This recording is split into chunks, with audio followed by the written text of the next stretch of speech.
Hello, welcome everybody. Josh the RV Nerd here, and just enjoying a beautiful day in Michiana, the fictitious land between Michigan and Indiana, where a lot of RVs are made. Today we're in Wakarusa, Indiana, taking a look at some Surveyors. This is a newer floor plan, their biggest of the Legends series. This is the 303 BHLE.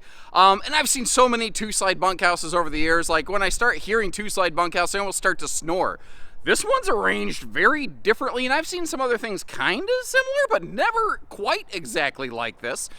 So private rear bunk room with a slide, but what's interesting is in the slide, the bottom bunk has a junk in the trunk storage kind of flip up situation. And speaking of flipping up, on the other side of the bunkhouse, a standard trifold sleeper sofa, which can open up and actually allow for sleeping for 5 in what is truly a quad bunk, which is cool.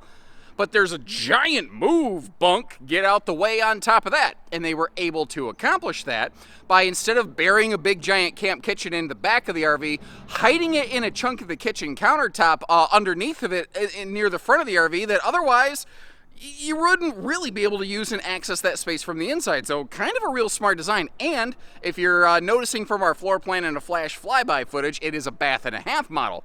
So there's nothing like having 10 butts and only one seat to suit them all. Underbelly of this is enclosed. You can get tank heaters on it if you're so inclined. Factory standard tire pressure monitoring and a really nicely sized awning that does cover both doors and the camp kitchen, which is kind of cool. Now, it's just under 10,000 pounds GVW. It's 38 foot long, basically, tip to tail, tongue to bumper. It's really pushing what a lot of people are going to want to call half-ton towable. Personally, I'd feel a lot better with a 3/4 ton. I think especially with cargo, especially once your family's in your vehicle, I don't think you'd enjoy the half-ton towing experience. And giving you good, fair, and safety information like that, that's what we're going to do for you here in today's video. So if you appreciate that kind of stuff, make sure you hit that subscribe button, follow along on the next one. But for now, let's get in there. And I don't know that this is a first of a kind, super necessarily original floor plan, but it doesn't seem to be the common two-slide bunkhouse. Usually right up by the bed is where you have an entry door, and then you have a kitchen all along the wall here. Instead, what you have is a bathroom with a shower right up front next to the bed, as opposed to a bathroom with a tub all the way away from the bed. The thing is, it's a bath and a half, so you still have basically, like, if the kids got to do some nighttime potty action, or if you got to do some nighttime potty action, you can do that. Now, where I'm sitting right now is all the way next to the wall of the slide in the slide out, and straight across from us is the entry door if we look straight forward. And that is the reason this RV does not have a lot of campside windows, because you can't just flip-flop the floor plan. You just can't, unless you add 2.5 feet to an already 38-foot camper, and I don't think a lot of people are super interested in doing that, but that's just me. Now, when you are sitting over here in the sofa, the entertainment setup is not too bad. It is a little high. If that was mounted down a little lower, it wouldn't offend me, but if it was mounted down too low, it'd look goofy. So chances are, no matter what they do, we're going to have some reason that we don't like it, right? 12-volt DC compressor fridge over here. There is a gas-electric two-way swaptional kind of thing. And down below, you might notice no heat vents in the floor. We're cabinet side ducted. And no carpet in the slide. Just that little kind of trim edge right there, letting you know where the slide flap stops and the main floor begins, although they do obviously overlap. Over here, this is one of only 4 RVs out there in this class that has a factory standard central vacuum system, which is neat. And it does come with all the hoses and attachments and everything, but if you just want to, you can sweep everything right up to that sucker and toe kick, flip it open, you know, just do what I call the electric dustpan maneuver. Now back here, these are some small, inexpensive, but really handy everyday things like a knife organizer, little utensil organizer cup that I don't know, I suppose you could use that to sip things out of if you are so inclined. And this little removable cutting board backsplash here was something I thought, I wonder if that could be a functional side splash, because seems like Surveyor, just like most manufacturers, do not include for us a factory side splash. We have to kind of try to manufacture one of our own in there. Now, again, we are lacking in campside windows, but what's interesting is this side of the RV actually does have a ton of window coverage, and it is very open and very bright over here, which is actually not too bad. Now, I'm standing at the entry door, looking at the Thomas Paine, T-Paine, trifold hide-a-bed right here. There is a theater seat option. Now, I'm kind of curious to know what you think, and I think the answer might vary a little bit regionally. But I think, like, I like a theater seat right here as opposed to the hide-a-bed. There's not really like much of a cost difference between the two, by the way. But you know, my thought on this is I've got 4 separate sleeping areas and basically a whole second living room in the back of this sucker. I think on a rainy day, I feel like the parents, you know, the big people in the RV need a nice place to be able to kick back, because you can always say, kids, go to your room. Like, you're probably not just going to hunker down in your bedroom, but, you know, who knows. Now, up top here, by default, this has a 15,000 BTU single centralized air conditioner. This RV is 50 amp service, though, and it can be outfitted with a second air conditioner. It would be a direct dump AC up in the front bedroom. It won't be centralized, but it will help kind of take some of the edge off the furthest part of the RV away from the central air. And every one of these vents is louvered and directional. So if you want to close the central air vents in the bedroom, you could do that to help force more air from the main air conditioner through the other cabins in the RV, basically. Now, let me back up a little bit. If you're coming out of the front bedroom, this is kind of what you look at here. A little bit better look at the theater seat. You know, I kind of gave you the driver's seat view, but sometimes it is nice to back all the way up here. Now, moving into the bunk room, you see that it does have a sliding pocket privacy door over there. But one of the things that's easy to miss is that storage space right here. Take a look inside there. I'm not saying it's, holy crap, the most storage I've ever seen. But anybody with kids in a bunkhouse, you know how much space you need for them and how little space most RVs give you for the kids. So that's actually kind of nice. We're going to open this door on the left in just a second. A couple things I do like. There's a light switch right when you're walking in or out where you can just be like, all right, lights out, kids. But each bunk does have its own individual light still. Now, the rear wall, you can see, is set for a TV. But folks, way too often in Facebook groups, I see somebody put like 4-inch lag screws through the rear wall of their RV installing a television. This wall is only 1.5 inches thick. You can't go nuts with giant nuts and bolts on this thing. You'll literally screw through the outside wall. They're only made for a small TV, kind of surface mounted. And it's not much, but I like how they just added that kind of little shelf back here. You see the USB plugs? You're going to find USB plugs pretty much near any seating or sleeping zone in this. They are pretty good about that. Now, over here, both bunks have their own windows that open for airflow and curtains.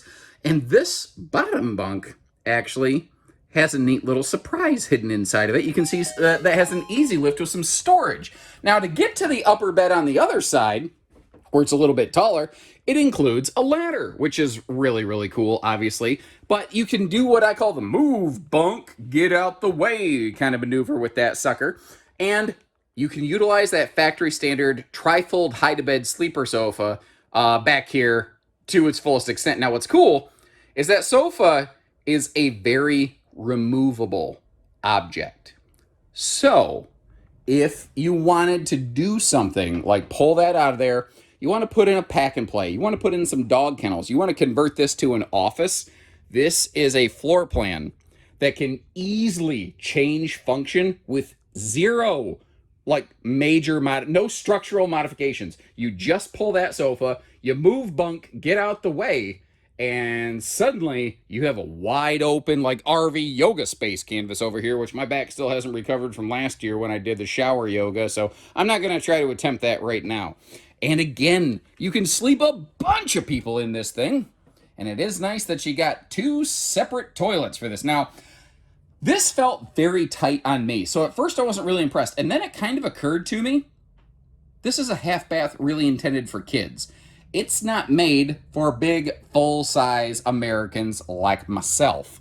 So kind of keep that in mind. Now, both of the bathrooms have this exact same big medicine cabinet. The medicine cabinet portion looks small, the mirror's big, but part of the reason it overhangs is because it actually has this little handy toothbrush organizer, which, oops, sorry, my camera's getting caught on something, which I think that's actually kind of a useful thing. Now, back it up a little bit, I mentioned how each of the bunks has its own lights, its own USB plugs. You'll see the power outlets for the bunks over here on the left, although I do suppose the top bunk technically doesn't have any really power outlet access. So just trying to be fair, trying to let you see what it is and what it ain't. Moving forward here, where do we, here's a Pop quiz, hot shot. There's a bomb on a bus. Blah, blah, blah. Dennis Hopper, Keanu Reeves. Why is it blinking? Leave me a comment. And I'll give you an attaboy because that's all I can give you digitally. I can't give you anything else. And I happen to catch myself spinning around. So let's take a look at the hide-a-bed, shall we? Big trifold sleeper there, although again, you could do a theater. The dinette has storage below it. It can also fold down into a sleeper. Privacy sliding doors for both bathrooms.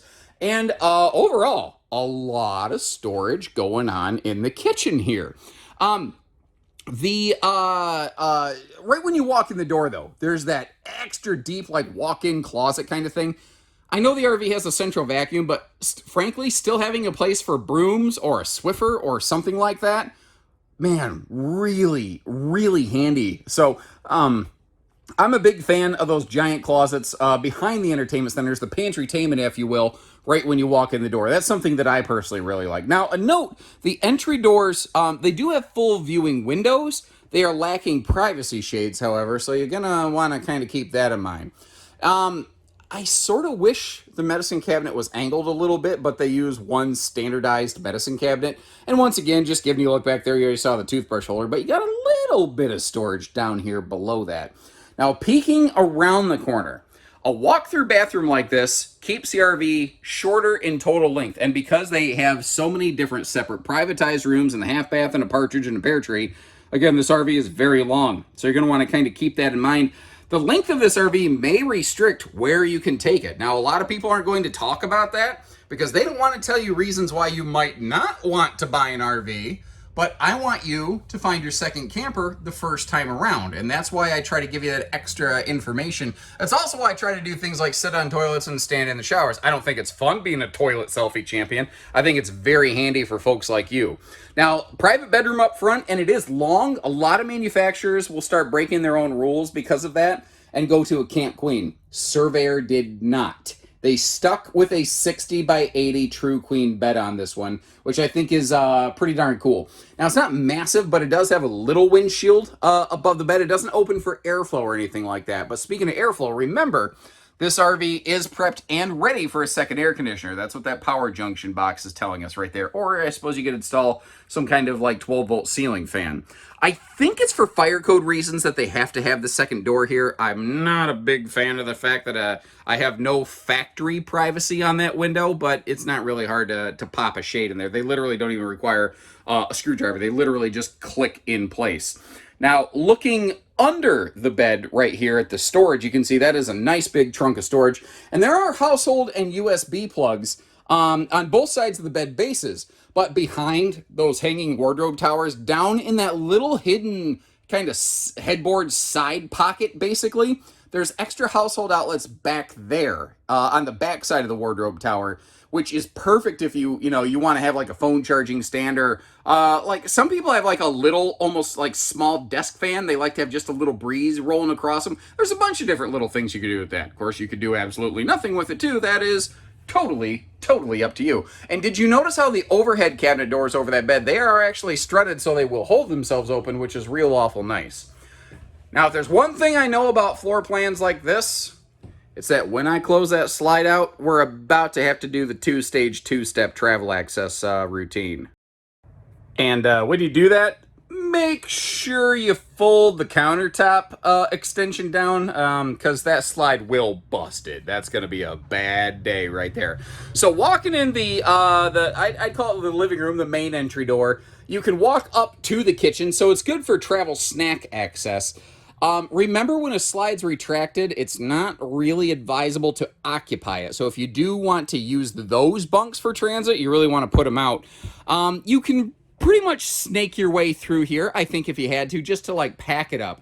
But to really be able to get up to the front bedroom and the bathroom, you are going to have to go out of door number 1 and slide your way into door number 2 over here. Thankfully, that's not too awful hard. So if you are needing to make like an emergency travel potty stop or something like that, it's actually pretty functional in that regard, but depending on what you want to do with it, you may have to go in and out and around the camper.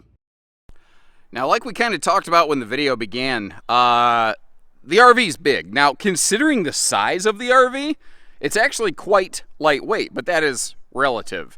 You know, it's about 7,700 pounds empty, and then by the time you figure you need to be able, legally, you are required to be able to handle the full GVW of an RV. So about 9,700 pounds or something like that if I'm operating from memory here.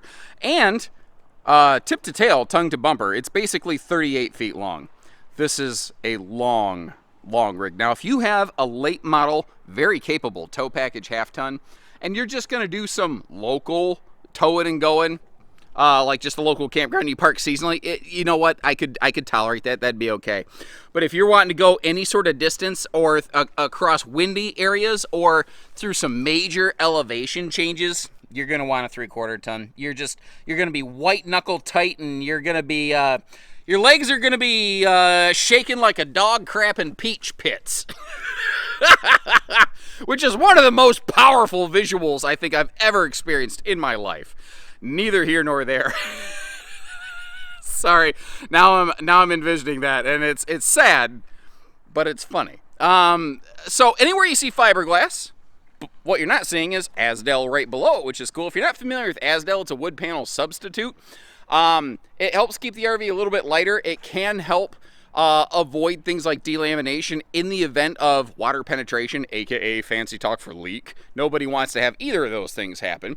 It also is a little bit better sound barrier, which kind of helps, especially if your kids are creating a ruckus inside. TPMS relay on the right, battery disconnect on the left. And as we back up here, you see a decent size stone. Actually, I don't know if the stone card's any bigger. It's just that it doesn't start until you get above the chassis, so it makes it look bigger.